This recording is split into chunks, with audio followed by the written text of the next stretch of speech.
Again ဆိုတဲ့ဆောင်းမုန်းနေကြီးဒီဇိုင်းမိုင်းလေးရလဲလာမယ်ဘက်ထရီမှာဆိုလို့ရှိရင်လည်း8300 mAh ကိုမှ66 watt နဲ့ရမယ်ဖုန်းလေးတစ်လုံးဒီရက်အတွင်းမှာထပ်ထောင်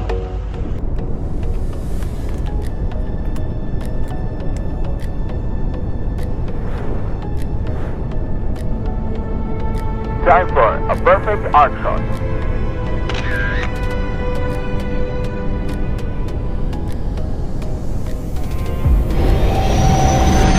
ကဲအားလုံးပဲမင်္ဂလာပါကျွန်တော်တို့ Galaxy Mobile ကနေပြီးတော့ပြန်လည်ကြိုးစားလိုက်ပါတယ်အရင်ဖုန်းတွေလိုမျိုးပေါ့နော်ရှည်ရှည်ဝေးဝေးတော့ပြောမနေတော့ဘူးကိုကဒီ brand ကိုလည်းကြိုက်တယ် Honor ရဲ့နောက်ဆုံးထွက်ကိုလည်းကာရင်နေဆိုလို့ရှိရင်တော့ Honor H9D လေးကရွေးချယ်စရာဖြစ်နေမှာနော်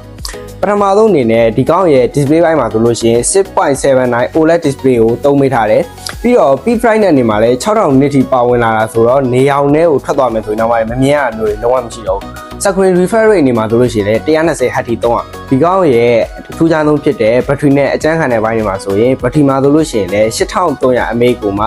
66 watt နဲ့ support ပေးမယ်2.5 မီတာအမြင့်ကနေပြစ်ချတော့မှာပဲမကွဲဘူးဆိုတဲ့ dropping တက်တွေ IP69K ထိပါတယ်ဆိုတဲ့ water resistant တွေပါတာလဲတော်တော်လေးကိုမိုက်တယ်နောက်ပြီးတော့ AirPod ကိုအပြန်သွင်းလို့ရတဲ့စနစ်ကြီးပါလာတော့တော်တော်လေးကိုကျန်းတယ်ကင်မရာဘိုင်းမှာဆိုလို့ရှိရင်လည်း108 megapixel OIS Ultra AI Clear ကင်မရာတွေပါလာမယ်underwater photo mode လို့ခေါ်တဲ့ခြေအောက်ထဲမှာဓာတ်ပုံရိုက်လို့ရတဲ့ resistant တွေကလည်းအများကြီးပါလာဆိုတော့တော်တော်လေးကိုကျန်းတယ်ပြီးတော့ဒီဖုန်းမှာထည့်ပေးထားတဲ့ AI တော်တော်လေးကိုအလုပ်လုပ်တယ်ပြောလို့ရတယ်ဥပမာပြပြောရမယ်ဆိုရင် AI eraser တွေAI eye open တွေ AI remove recover တွေနဲ့ AI aside တွေပါလည်းတော်တော်လေးကိုကျန်းတယ် CPU ဘိုင်းမှာဆိုလို့ရှိရင်လည်း Snapdragon 6 Gen 4ကိုသုံးပေးထားတဲ့အတွက် game ဆော့တာဆိုရင်လည်းထက်တာငေါတာတွေFPS တော်တော်မျိုးတွေလည်းကြုံရမှာမဟုတ်တော့ဘူးနောက်ထပ် USB ကတွေ NFC ရတာတွေကလည်းပါအောင်မယ်